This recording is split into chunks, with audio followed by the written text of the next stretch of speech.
just got it. Whoa, whoa, whoa. Oh, don't you hate getting bitten by goannas? Razor sharp teeth and they go straight to the bone. No, you can't. Crikey, that hurts. And he's chomping right into my flesh. Not a thing I can do. I got to release my grip and let him let go, because if I pull away, there'll be veins and arteries split everywhere. This is a freshwater snake, or a keelback, and he was just in our camp. They're completely harmless, they've got no venom, they're frog eaters. And in actual fact, this is the only species of snake in Australia that can... Well, maybe they do bite. The only species of snake in Australia that can tolerate cane toad. Oh no, it's a taipan! Yeah, the little fang marks on his lip. You'll notice that the rest of his head is pretty badly hurt as well. Now here's one from the archives that gives us a laugh every time. The Brolga actually loves Steve, and that's the trouble. She's preening him like another bird. We were filming the start of a bird documentary, and let me tell you, it took a long time. Now next week, we're going to take an epic journey. Oh, this Brolga really loves me, and she thinks I've got a problem with my feathers. This is the Brolga. So she's grooming me. When you have to round up 10 energetic young male crocodiles, catch them, sex them, and crate them to send to another zoo, and you have to do it all in the fastest possible time, there are bound to be a few human limbs that get in the way. We call this next archival treasure the Mother's Day Crocodile Roundup. This has got to be one of the proudest moments of my life.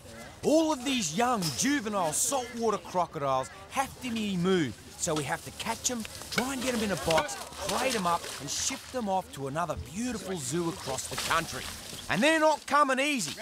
Got to get a top jaw rope on, and as they're death rolling, jump on them, and then I have to insert my finger up inside the cloaca and determine if they're males or females. And then, me and my beaut mum put them up inside the crate, ready for transport.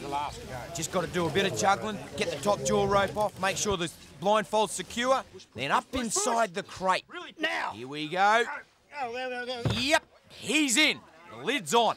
Now! What a day, what a great day. This was Mother's Day, and we had mothers, grandmothers and great-grandmothers giving us a hand and watching on. And the crocs weren't happy. They knew the jig was up, and so they were thrashing around. They wanted to get out of the way. They thought that we meant them harm, but we didn't. We were sending them to a beautiful place, a great big territory where they can carry on adult life. Have a look at the way they death roll in defiance. And it's all about people power. That bloke in the blue shirt, that's my dad. He's probably the best, the legend on the top jaw rope. He is a Butte Bonza Ripper bloke. Look at him thrashing around. Here we go, line up, then jump on him. Woo! 5 to go. We're whittling them down, and the last of the crocs are really agitated, very aggressive. We're having a lot of trouble getting ropes on, but slowly but surely, we're piling on top of them and shifting them in. Check out how close this one gets. Oh! Never grab a croc by the tail. One of the best hits I've ever taken. It wasn't from a giant crocodile, but a tiny little lizard that not only showed a lot of guts, but had an aim that was right on the nose.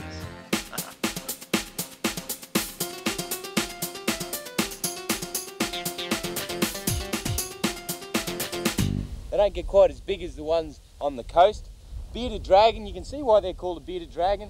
They've got this little beard here, and when he gets all cantankerous, all cranky, or you've got a big mouth too. He opens up his mouth and shows this beard, and that's a sign of toughness. I am so tough, stay away from me or I'm going to bite you. You bit me on the nose, you little brat.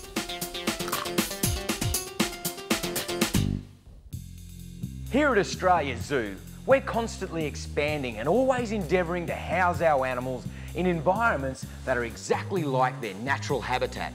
So it was inevitable that one day the park legend Monty, our 12-foot hero crocodile, who's been in our family for over a decade, finally had to be moved into a bigger home with a gorgeous girl named Goldie.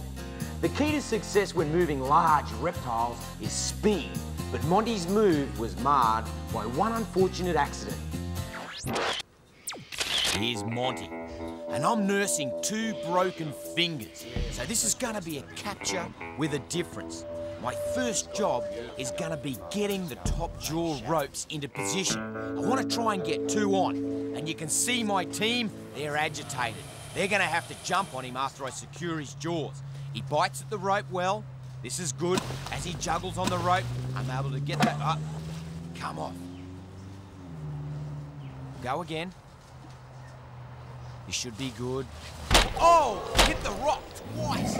No good. That's really no good at all. It's my fault that he hit that rock and he actually broke one tooth completely off and shattered another one. I'm gonna try and go for another top jaw rope. Here we go. I've put one over the other, juggle into position.